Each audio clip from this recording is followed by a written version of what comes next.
What's up, gang? It's the champ, Antonio Tarver, and you're listening to Tarver's Take. It's the recap of Haney versus Lomo, man. What a great fight, man. And I don't want to take anything away from the fight. It was very contested, very close fight, I must say. Lomachenko came in and really stuck to his script, his game plan. I think he executed his game plan as well as Devin Haney. I mean, when you look at this fight going in, I think I said if Devin Haney chin hold up, and his chin definitely held up, even though it was tested in rounds 10 and 11. Devin Haney held on to close the show in the championship round, the 12th and final. I think all of the judges gave him the 12th round.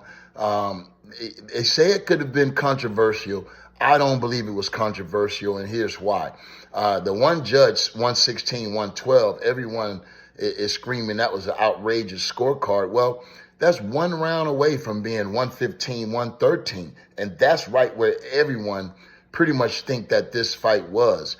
And when I look at the rounds by rounds, I got to favor that, Devin Haney kind of controlled the distance, kind of controlled the space, and those body shots was very effective.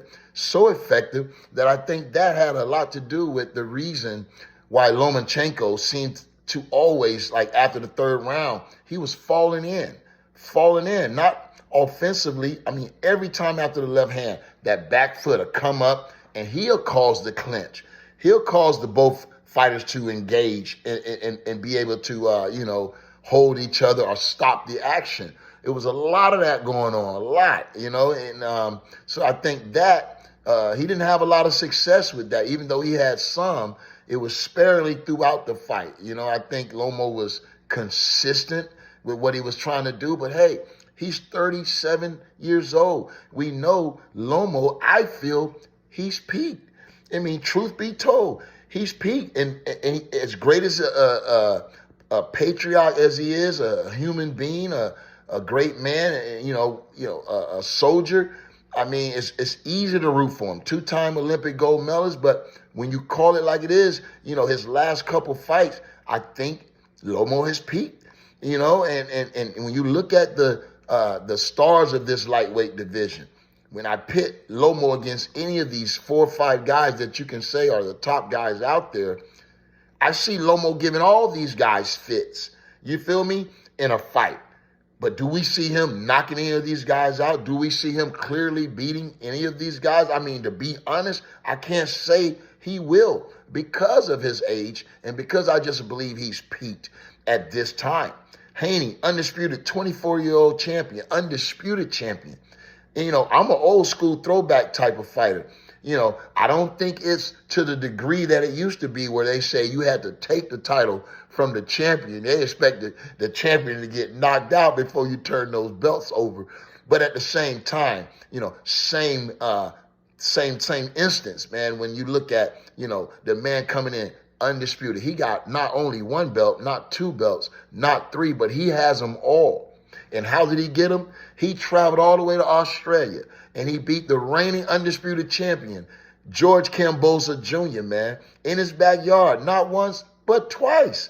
The man beat him easily. Now, if you tell me you saw the same fight that Haney won his titles in last night, then I'll say you tripping. And you got to be honest with yourself. That fight was very, very close. But did Lomo take Haney undisputed championship?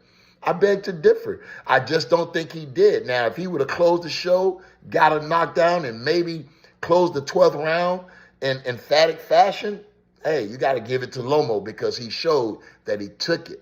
Now, Lomo going to give you fits. He going to push you to the brink, but I don't think Lomo has enough in the tank to close the show against any of these young fighters that are out there right now at the top. With that being said, man, hats off to Haney. He came in, he did what he was supposed to do. But hey, it don't get no easier from here. We always talking about Haney not having power, and that's surprising. When he's had the trainers he's had, he's been around the type of fighters he's been groomed and raised around. Nobody has taught him how to punch properly and create power and increase your power, because that's a learned You can learn how to increase your power. You can learn how to effectively punch. And I'm surprised he hasn't been taught that yet. But hey, he's going to have to get to work because, hey, he's the hunted now, man.